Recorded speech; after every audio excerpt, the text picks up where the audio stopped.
Well, happy Friday. We made it. Also, it's Valentine's Day. Here is your reminder. If you didn't go out and buy some flowers or some chocolates, right? We got you covered live at 9. It's not too late. You can go get some. I know I haven't. I'm going to go over I'm going to go get some lunch and get something, so I'll be covered too. But with that, we got a nice green on the screen. March corn again. Stop me if you've heard this one. Going up to that $5 level. Right now, the high is 4.99 and 3/4. Trading just a little bit lower, but we're still green.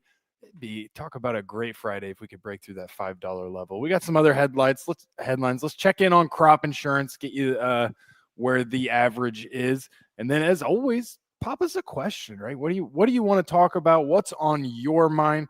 We'd love to debate and discuss it. That'd be great way to end the show on a Friday. So drop a question, drop a comment. We'd love to talk about it. With that, Brady, get in here. Let's quote up the markets. And number one, I was talking about March corn because, I'm in Central Illinois. That's where I look at. I'm looking at Chicago wheat. Talk about catching a bid, huh? Holy mackerel, we got us a market, boys. All right. March corn up 3.5 cents, 4.97 currently. March beans up 10.5 at 10.40.5. Looking over at soy oil, up 2 cents. Soy meal is up 4.20. March Chicago wheat, ding, ding, ding, ring that bell. We are up 17 cents, 5.94.5. Still below $6 though. So we're clawing back, lost ground here. March KC wheat up 17.5 at 6.16. Looking over at the July contract, 6.36 on July KC wheat. Yeah, definitely KC wheat shining there. On your feeder cattle market, the feeder board is down 67 points, 267.30.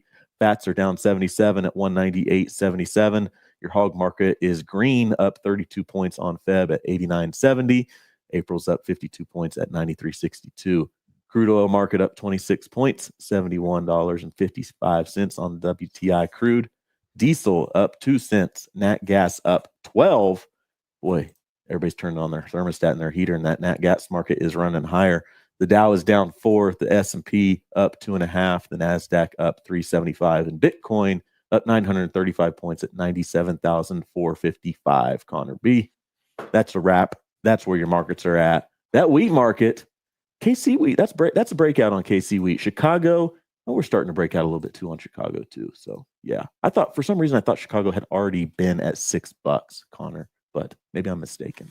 I don't think we could pull up a chart, but I don't think so. But it's funny. 2 days ago we heard potential. We talked about I don't know if ceasefire is the right term, but at least just kind of an end to hostilities a little bit, and most people saw that as kind of bearish wheat. Not today, my friend. Not today. Good to see. Not today. So one thing to keep in mind, Brady, is we won't be here Monday. Markets close for President's Day. We will have a night trade that Monday night. But yeah, so we've got a 3-day weekend, which this one always catches me off guard because most people don't get President's Day off. I don't think. At least I never got it before working here or with the markets closed. But yeah, markets closed Monday, President's Day. It's a nice thing about having bankers hours, like us. So, but yeah, I think my kids got to go to school too, so got to take the kids to school and do that. I don't know what I'm gonna sit around and twiddle my thumbs all day. I guess I won't know what to do with all the time. What am I gonna do with the time, Connor? I was gonna say, if I know you've got something going on with cat, right? It's not a busy time with cattle at all right now, right? Right, and it's supposed to be brutally cold next week, and I think that's one of the last. I don't think it's a great day Monday, but that week next week is going to be brutal. Thursday, I think, really ugly temperatures. We were going to fertility test bulls that week, and we actually bumped them. We're going to do it Friday and Saturday in hopes we get to a little better weather window versus having to do it in the freezing cold temperatures. Makes sense. Yeah.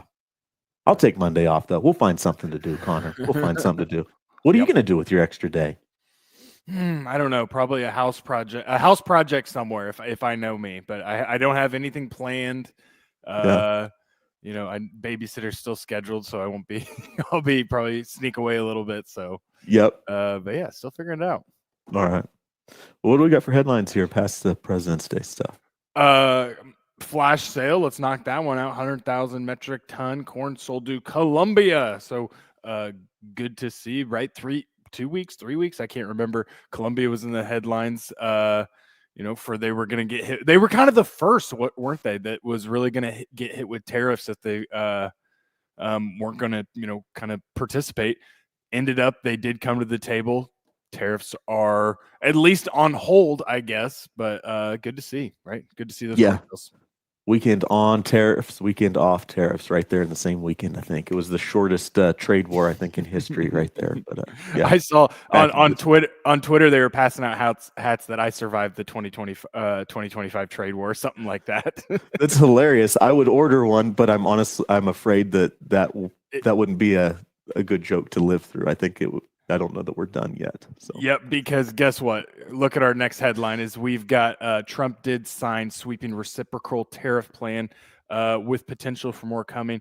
And so even with this, right, it is still kind of the same song and dance where tariffs are announced, but not really yet to be in place, right? He just he orders his administration to consider imposing reciprocal tariffs on numerous trading partners, raising the prospect of a wider campaign against a global system he complains is tilted against the U.S. So he wanted anyone, it was a country by country basis in order to rebalance trade relations with each country. He wants the ability to impose tariffs and at least try to, kind of balance the scale. So nothing's announced yet, right? I think as early, maybe April 1st is a date I saw thrown out, but another day, another headline that involves tariffs, Brady.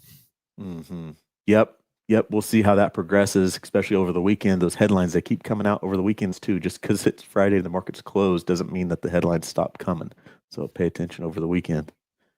That's the truth. Hey, here's a moving right along is that Karen Braun on Reuters. If you don't follow her on Twitter, easiest follow of all.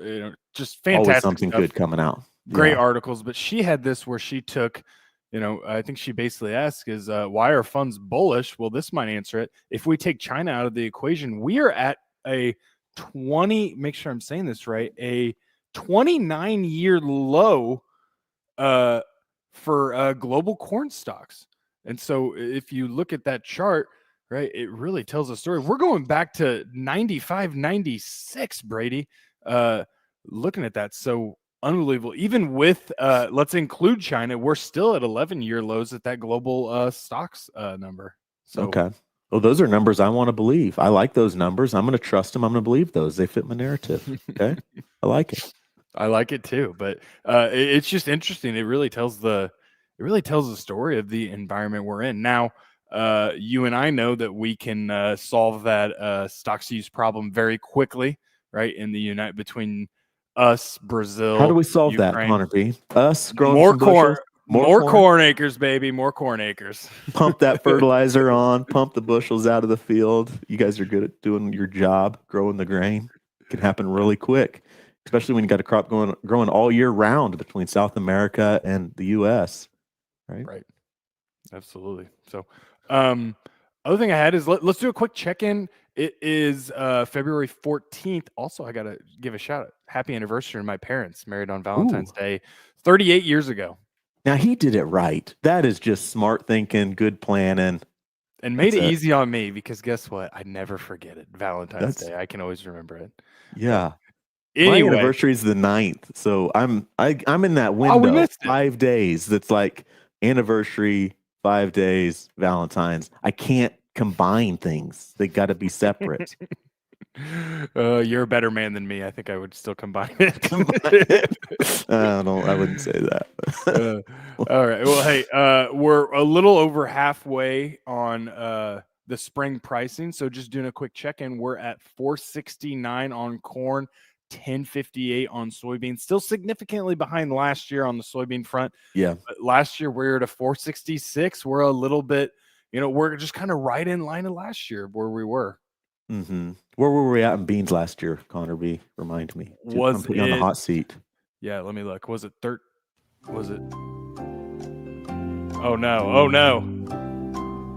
Can we get it out?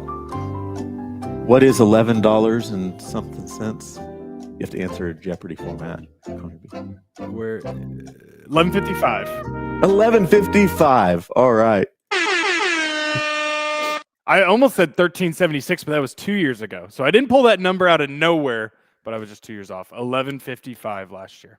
Good job, Connor B. All right, yeah, significantly off from where we were a year ago, but that corn's 3 cents better. Hit me with the Jeopardy thing.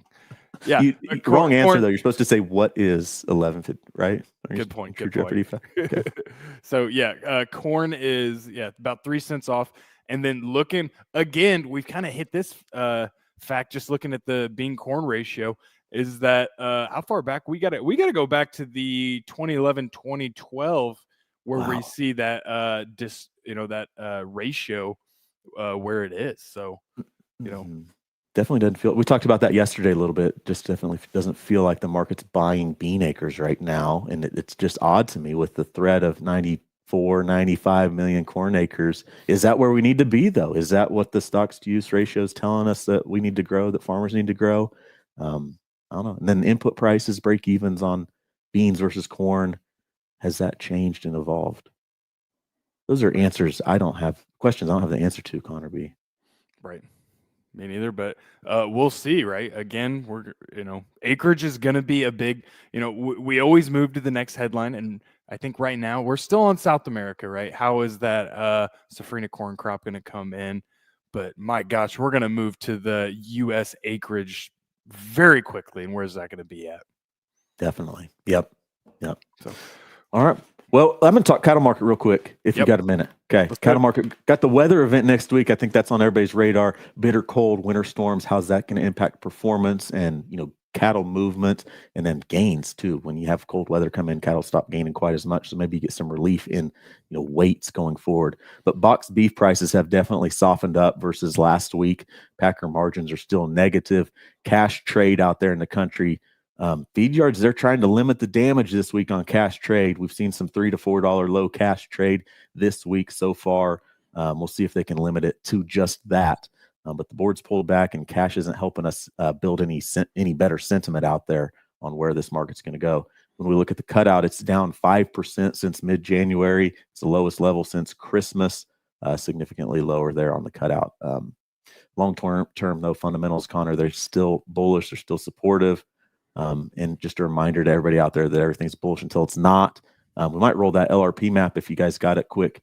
I've been doing a lot with risk management, looking out further, further down the road, protecting next year's calf crop. If you guys are interested in LRP, hit us up, give us a call. We'll talk through how it's a great foundational risk management product to layer in a foundational risk coverage and have it in place when you need it versus being late to the game and wishing you had it and could rewind the clock. I can't rewind the clock and get you a better price, but I can protect today, and we got a plan to manage up if it goes higher. So that's my cattle spiel, Connor B. Good stuff. Well, hey, tying into that, I think we got a really good tweet of the week. I think so too. Pull that up. Let's talk about it here. I'll click the button. All right. So on pay, we got the beef checkoff, right? And they said selling cattle directly to a producer, buyer and seller must ensure the beef checkoff is collected and remitted. Sellers are encouraged to handle compliance. Get the private treaty sales form here. And so the fantastic thing, and we can't pull it up on this show, but the comments are just unbelievable, right? It just talk about where just a deal between two private citizens. Make sure you get your beef checkoff collected and remitted, right, Brady? Definitely. It's what are the comments, the thread, it's something else. And just the comments down there, they're wild. One of my favorite ones was a GIF posted. How about no? That's a fantastic reply. And there's some other ones that just aren't, we can't share it. We can't show it here live, but go check out that thread, that tweet of the week there. It's a good one. Beef checkoff though, I think at the end of the day, it, without just coming off as a corporate muckety muck, and I think it's has good intentions. It's $1 a day on transaction of animals, producers and, anybody trading cattle or even beef products, importers, exporters, they're paying that dollar. $43.4 million in assessments were collected in 24, and it's supposed to go to promoting beef across the country, improve our exports, new product development, improve foreign markets, that type of stuff. But Anytime the government's involved, you wonder about efficiency and where those dollars are actually going, and if they're being put to use to actually help producers and the product, or if they're working against the producers. So highly controversial out there. Some mixed opinions. I think though it's meant to be a good thing, but maybe we need Elon Musk to go in there and dig through some details. I was gonna say government efficiency. Don't we have a department for that now? Yeah. And he hasn't been active at all, has he? No, yeah, definitely. I don't think he's got there yet for sure. So, yeah. Okay. Well, That tweet definitely one you put out there, and it escalated quickly and took off this week. And you just never know. Social media, gosh, it's something else. Can be brutal out there on you if you open your mouth. I'm glad they left it up though. I mean, they had the heart to commit with it. They left the tweet up. They didn't delete it when it went south. That's and true. Just embraced the hostility. Yeah, kudos to them. Right? They put it up there and they're sticking with it. I like it. All right. Well, let's. We got a few comments. We'll answer them, and then I say we get out of here and everyone have a great weekend. Farmer Brett loading wheat out of the bin at this very moment. Love to see that wheat price climbing. Good to see. Good to hear. Yeah, Farmer Brett. I think it's not a bad place to go look forward and look at some risk management too. Been pretty busy on the wheat front, getting out there protecting things a little bit. Doesn't mean you have to be bearish. Just means risk management does not mean you have to be bearish. It just means you want to establish control and protect a rally. So those are things to think about going forward, Farmer Brett. Super cold next week. Yeah, just like you said, it's going to be cold. We had -8 degrees here yesterday. Next week, similar. Yeah, winter is here, unfortunately. But I don't know. Some of my customers down south, they talked about a couple weeks ago, it was 80 degrees, and then it's 10 degrees or 0 this week to week, 5 days later. That's not good for animals. That's not good for people either. I can't handle it, let alone my animals out there. Those 50, 60 degree swings. So, yeah, take care of your business out there and bundle up for sure. Yep. All right. But checking back in, we got corn 498 and 3/4, 499. And so let's see, right? If we're rooting for something, we're going to root for a close above 5, but time will tell. We'll see where it goes. With that, anything else, Brady? Nope. Let's get out of here. Thanks for joining us today. We'll be back Tuesday, not Monday. We'll be back Tuesday. Join us then. Have a great weekend, guys. All right. See everyone.